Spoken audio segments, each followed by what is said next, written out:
Hello students, your unit 1 contains a chapter and a poem. We have already completed the chapter, that is the fun they had. Let's begin with the poem, that is The Road Not Taken, written by Robert Frost. This well-known poem is about making choices and the choices that shape us. ये poem choice के बारे में है जो आपको life में बनानी पड़ती है हर मोड़ पर, और ऐसी चॉइसेस जो आपके ज़िंदगी में बदलाव लाती है.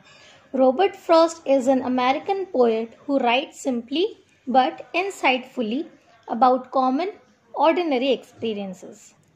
रोड नॉट टेकन पोएम के पोएट रॉबर्ट फ्रॉस्ट एक अमेरिकन पोएट हैं जो बहुत ही सरल भाषा में लिखते हैं, और जो ये लिखते हैं वो आपको ईजिली समझ आएगा. कॉमन चीज़ों के बारे में लिखते हैं और जो ऑर्डिनरी एक्सपीरियंसेस हैं, जो कॉमन एक्सपीरियंसेस हैं, उनके बारे में लिखते हैं. The poem has 4 stanzas. Let's begin with the first.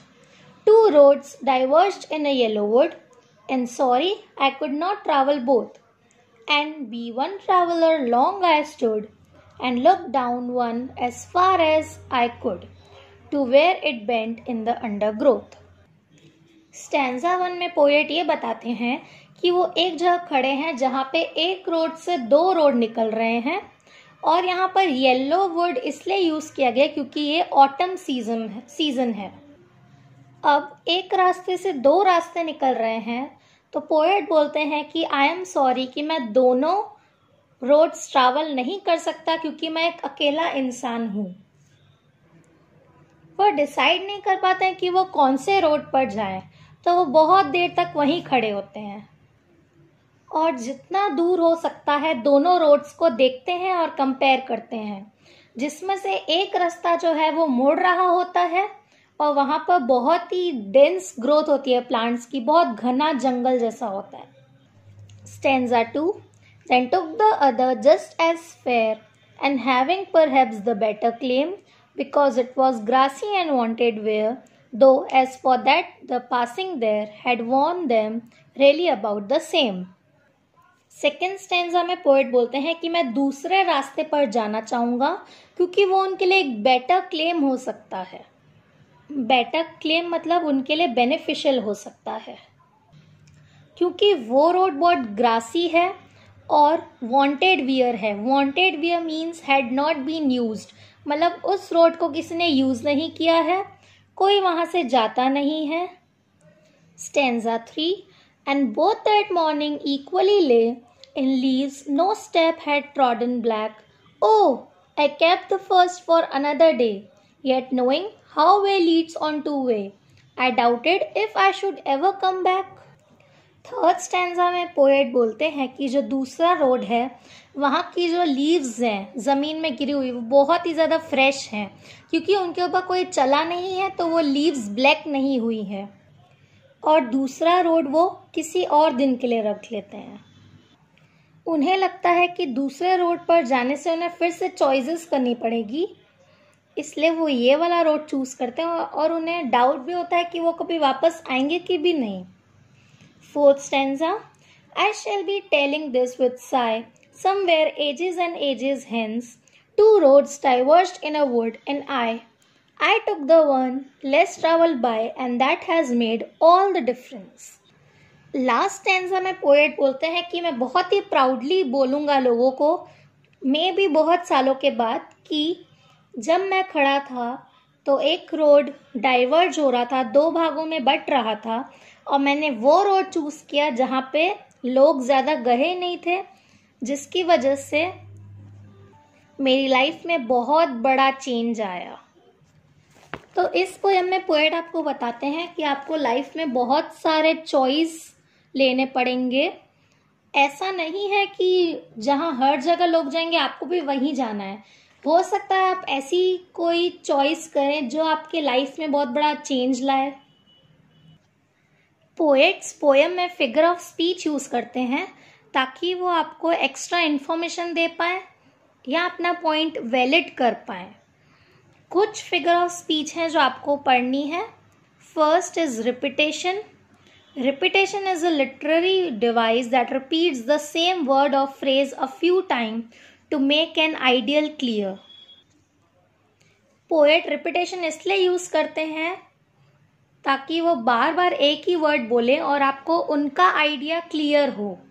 जैसे इस पोयम में यूज किया गया है somewhere ages and ages hence, जिसमें एजेस एंड एजेस रिपीट किया गया है. दूसरा yet knowing how way leads on to way, इसमें वे 2 बार यूज किया गया है. Second figure of speech is simile, comparison of 2 things using the word like और एज. पोएट सिमिली यूज करते हैं जिनमें वो 2 वर्ड यूज करेंगे, या तो लाइक या तो एज. जैसे इस पोएम में then took the other just as fair, यहाँ पे एज वर्ड यूज किया गया इसलिए ये सिमिली है. आपको फिगर ऑफ स्पीच नोटबुक में लिखनी है. Question answers B.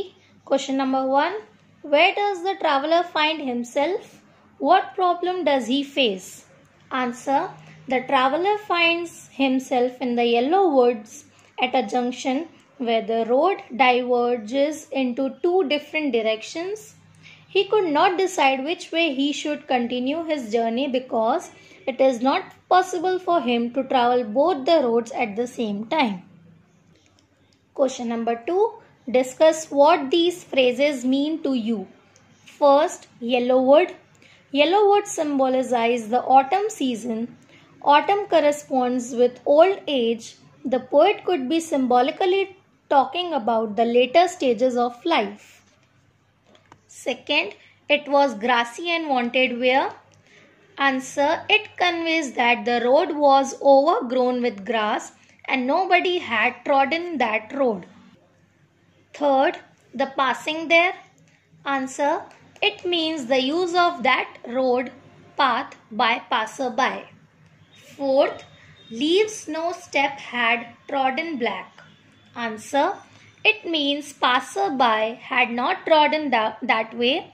The leaves lying on that way had not changed their color because of being trampled on and turned black. Fifth, how way leads on to way. Answer, it means the poet was knowing that one way leads to another.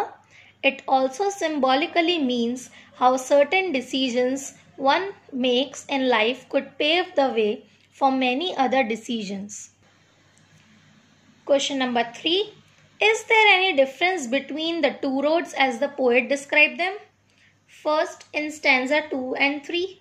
Answer, in stanza 2, the poet explains that the only difference between the 2 roads was that the road he took had the right to be chosen because it was grassy and it had not been used too much. In stanza 3, the poet says that both the roads were equally covered with leaves and no person had trodden them. Second, in the last 2 lines of the poem. Answer, in the last 2 lines of poem, the poet says that there is a difference between the 2 roads as the road he had taken was less traveled by other people and it made all the difference to his journey. Question 4. What do you think the last 2 lines of the poem mean? Answer, the last 2 lines shows the importance of making a choice in one's life. The poet has taken a path that has been rather unused so far and that has made all the difference for him. The poet made a choice and accepted the challenging path. He took the unexplored path in his life. He wanted to do something different in his life, so he has chosen the less traveled road. No, he does not regret his choice.